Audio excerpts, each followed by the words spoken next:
Frederick Douglass was a very important part of African American history.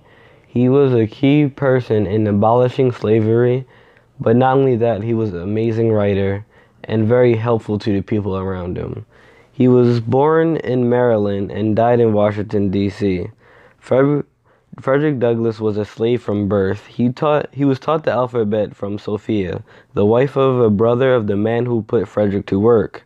He taught himself to read and write just by knowing the alphabet alone. He was later shipped to a different place where he would teach his fellow slaves also how to read and write. From When the white people figured out that he was teaching other slaves how to read and write, they were not happy about this and decided to send him off to someone who was notoriously known for torturing his slaves.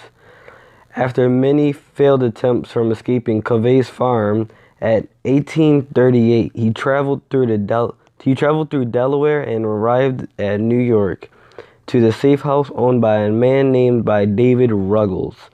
Once he settled and he met a free black woman in Baltimore named Anna Murray. They were married and they had 5 children. Frederick and his new acquaintance ended up moving to Bedford, Massachusetts, where they met Nathan and Mary Johnson, who inspired them to become abolitionists. And from then, Frederick began attending to movements and meetings. During Frederick's reign as an abolitionist, he was physically assaulted countless times, and at the worst case, his hand was broken and has never regained full functionality since. Eventually, Frederick Douglass would travel to Ireland during the time of the Irish Potato Famine, or the Great Hunger. While overseas, he noticed that people were more free at that part of the world, and this inspired him. When he came back to America in 1847, he came back with a more aggressive approach towards abolishing slavery, and he even picked up women's rights while he was writing.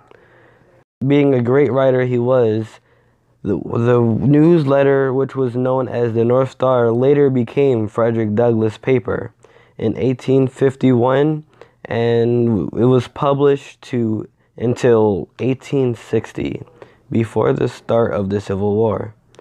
Overall, Frederick Douglass was an amazing black writer and a strong abolitionist, and overall a key part of black history. Okay, in my eyes, what